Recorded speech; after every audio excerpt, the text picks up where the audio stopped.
Hello everyone, तो कैसे हैं आप लोग। आज हम बात करेंगे सीरियल के थर्ड एपिसोड के बारे में। आपने इसके फर्स्ट एंड सेकंड एपिसोड को तो देख लिया होगा, जो कि मैंने पहले ही अपलोड कर दिया है। अगर नहीं देखा है तो वो भी जाकर देख लो। चलो आते हैं बिना किसी टाइम वेस्ट किए वीडियो की मेन स्टोरी की तरफ। तो दोस्तों, अब तक कहानी में हमने देखा कि जेनिफर वोल्टर्स अपने भाई ब्रूस के खून से इन्फेक्टेड होकर कैसे सी हल्क बन चुकी थी और जॉब पाने के लिए सुपर हीरो की लॉ में एक डिवीजन बन जाती है। और यहीं से स्टार्ट होता है थर्ड एपिसोड। यहाँ पर हम देख पाते हैं कि इस वक्त जेनिफर को हम एनिमेशन के पास देखते हैं। उसे डांट रही होती है, आखिर क्यों तुम यहाँ से निकलकर बाहर चले गए। मैं तो तुम्हारा पैरोल कराने वाली थी, तुम्हें यहाँ से बाहर निकलने के सारे जुगाड़ लगा रही थी। तुमने यहाँ से निकलकर मेरे सर पर मुसीबतों का पहाड़ गिरा दिया है।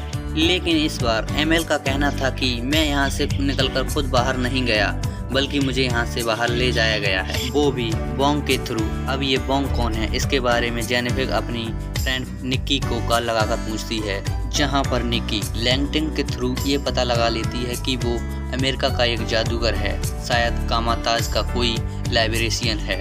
साथ ही जेनिफर यहाँ हमें यह भी बताती है कि आप लोग जैसा समझ रहे हैं वैसा कुछ नहीं है। आपको क्या लग रहा है कि हर एपिसोड में कोई नया रोल होगा, जैसे फर्स्ट में हल्क, सेकंड में एबोमिनेशन, थर्ड में बॉन्ग। हाँ, कुछ लगता तो ऐसा ही है, क्योंकि गाड़ी अब तक इसी तरीके से चल रही है। वहीं दूसरी तरफ न्यूज़ चैनल पर अब जेनिफर वोल्टर्स पर सवाल उठ खड़े हो गए थे, जिनमें बताया जा रहा था कि हो सकता है कि जेनिफर ने ही एमएल को जेल से भगाने में मदद की थी। और अब धीरे धीरे ये बातें न्यूज़ पर बहुत ही ज़्यादा वायरल हो चुकी थी, कभी गूगल पर तो कभी एफबी पर, कभी यूट्यूब तो कभी ट्विटर पर। और अब इन सारे लफड़ों को सुलटाने के बाद में जेनिफर अपने ऑफिस आती है तो बोल्स के अपने केबिन में बुलाता है और कहता है कि तुम्हारे लिए मेरे पास एक न्यू केस है, जहां पर बैठा होता है डेनिस। अब डेनिस के साथ बहुत ही बुरा हुआ होता है।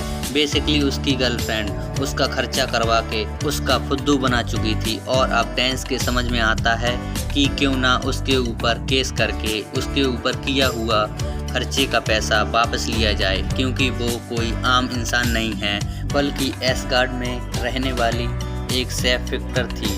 खैर, जाहिर सी बात है, अगर सुपर हीरो है तो इसका केस भी सुपर हीरो डिवीज़न में ही चुना जाना चाहिए। इसी वजह से जेनिफर को यह केस मिलने वाला था, मगर इन दोनों की बनती नहीं थी, इसलिए ये केस मिल जाता है बक को। इसी वक्त यहाँ पर बॉन्ग आ जाता है, क्योंकि बॉन्ग को निक्की का मैसेज मिला था। यहाँ बॉन्ग जेनिफर को बताता है कि मुझे सोल्यूसर सुप्रीम बनने से पहले एक तगड़े अपोनेंट से लड़ने की ज़रूरत थी, और यही वजह थी कि मैंने एबोमिनेशन को जेल से रिहा करवाया, लेकिन फिर से वहीं छोड़ दिया। लेकिन इस बात पर जेनिफर कहती है कि इस बात की गवाही तुम्हें जूरी मेंबर्स के सामने देनी होगी।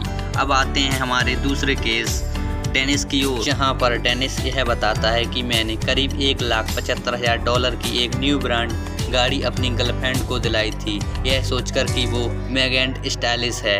एक टाइम था जब इन दोनों का चक्कर चल रहा था, और डेनिस को ये लग रहा था कि वो सचमुच एक ग्रामी अवार्ड पाने वाली एक बहुत ही बड़ी सिंगर है। लेकिन सच में उसका दिल तो तब टूटता है जब उसे ये पता चलता है कि वो और कोई नहीं बल्कि एक सेफ शिफ्टर है, जो कि म्यू गाइड में रहती है और मेरा सिर्फ पैसा खा रही है। इसका नाम होता है लूना। इस बात को सुनकर बक कहता है कि मैं आपके $1,75,000 की कार और जो भी खर्चा आपने किया है उसे दिलाने में मैं तुम्हारी सहायता करूंगा। जिसे सुनकर डेनिस चला जाता है, लेकिन थोड़ी देर बाद लौट कर आता है और प्यार से बक से कहता है कि रहने दो यार, जो किया सो दिल से किया, खर्चा तो हो गया।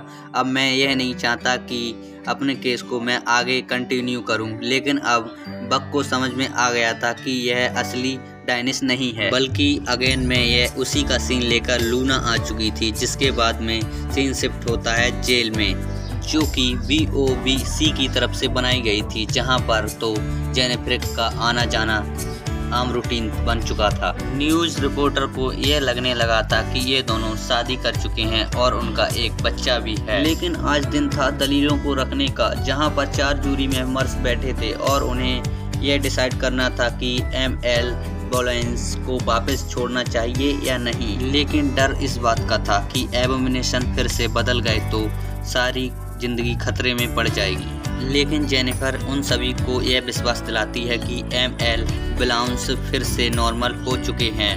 उन्होंने योगा का सहारा लिया और अब अपने शरीर पर पूरा कंट्रोल कर पा रहे हैं। जब चाहें अपने शरीर को बदल सकते हैं और जब चाहें नॉर्मल फॉर्म में वापस आ सकते हैं। मगर कोई उनकी यह बात मानने को तैयार नहीं था। फिर कुछ सवाल जवाब और ML ब्लाउंस से पूछा जाता है कि क्या अगर तुम्हें जेल से रिहा कर दिया जाए तो तुम्हारे पास खुद का रहने को घर है या नहीं?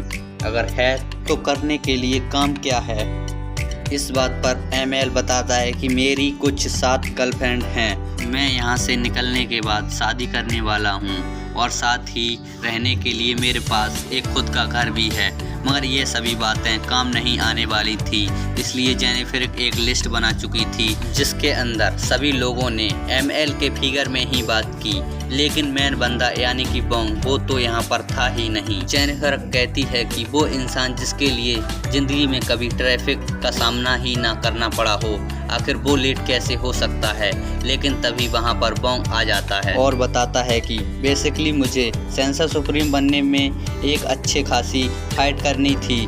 अब एबोमिनेशन से अच्छा और कौन हो सकता है, इसलिए मैंने उसकी मदद ली। इस बात पर जूरी मेंबर कहती है कि हम इस बात पर सोचेंगे समझेंगे तब आपको रिप्लाई करेंगे। यही सीन शिफ्ट हो जाता है सुपर हीरो डिवीज़न के मेन कोर्ट में, जहां पर इस वक्त डेनिस का केस लड़ा जा रहा था और लूना पर यह इल्ज़ाम था कि उन्होंने मेगन का रूप धरकर डेनिस का काफ़ी पैसा लूटा है।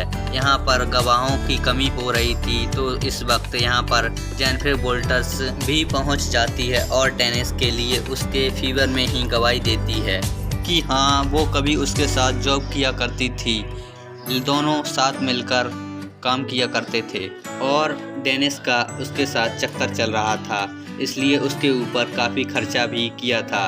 और फाइनली अदालत केस की सुनवाई डेनिस के हक में सुना देती है, जिसमें उसके पैसे वापस मिलने की बात कही जाती है और यहीं पर केस रफा दफा हो जाता है। लेकिन हम देखते हैं कि थोड़ी देर बाद जज वापस से अपनी सीट पर बैठकर कहते हैं कि इस केस पर कोई भी सुनवाई नहीं की जाएगी क्योंकि ये केस बेबुनियाद और खोखला है। लेकिन तभी हमें यह पता चलता है कि वो जज और कोई नहीं बल्कि लूना थी। जिसके बाद सीन शिफ्ट होता है नेक्स्ट डे। जूरी मेंबर्स बैठकर ML की बेल पर बात करते हैं और यह डिसाइड होता है कि ठीक है उन्हें जल्द ही जेल से रिहा कर दिया जाएगा। ये बात तो न्यूज़ चैनल पर भी आ चुकी थी और जगह जगह मीडिया पर भी सी हल्क के बारे में ही बातें हो रही थी। वहाँ पर एक रिपोर्टर उसे पूछता है कि आखिर आपका नाम सी हल्क क्यों है, तो वो बताती है कि मैंने अपने आप को यह नाम कभी नहीं दिया, मैं तो बस लोगों की मदद करने के लिए अपने आप को हल्क में बदल रही थी, लेकिन तभी किसी एक रिपोर्टर ने मुझे यह नाम दे दिया। खैर अब जो भी है मुझे यह नाम अच्छा लगने लगा है। इस खबर को देने के बाद वो जब घर निकल रही थी तभी उसके ऊपर 4 गुंडों ने हमला कर दिया, लेकिन तभी जेनिफर को याद आता है कि उसे डरने की कोई ज़रूरत नहीं है क्योंकि वो तो खुद ही महान बलदान शक्तिशाली है और वो सी हल्क में बदलकर एक एक को धूल चटा देती है। तभी एक बंदा उसके ऊपर इंजेक्शन लगाने आता है, लेकिन उसकी सुई मुड़ जाती है और वो सभी कार में बैठकर यह सोचने लगते हैं कि वो काश उसे ह्यूमन फॉर्म में होने से पहले ही इंजेक्शन लगा देते, लेकिन बेचारे इस काम में कामयाब नहीं होते हैं। जब अपने सामानों को उठाकर सी हल्क खड़ी होती है तो उसे अब यह लगने लगता है कि उसका यह फॉर्म ही सबसे बेस्ट है और वो अपने आप को उसी फॉर्म में एक्सेप्ट कर लेती है। और इसी के साथ यह एपिसोड यहीं ख़त्म होता है, लेकिन भाइयों इसका नेक्स्ट एपिसोड बहुत मज़ेदार होने वाला है क्योंकि इसका अगला क्लाइंट मेगन है और वो दोनों मिलकर फनी डांस करने लगते हैं। हेलो दोस्तों, तो यह एक्सप्लेन आपको कैसा लगा? चैनल को सब्सक्राइब करें और वीडियो को लाइक करें। मिलते हैं नेक्स्ट एपिसोड में, तब तक के लिए टाटा बाय बाय।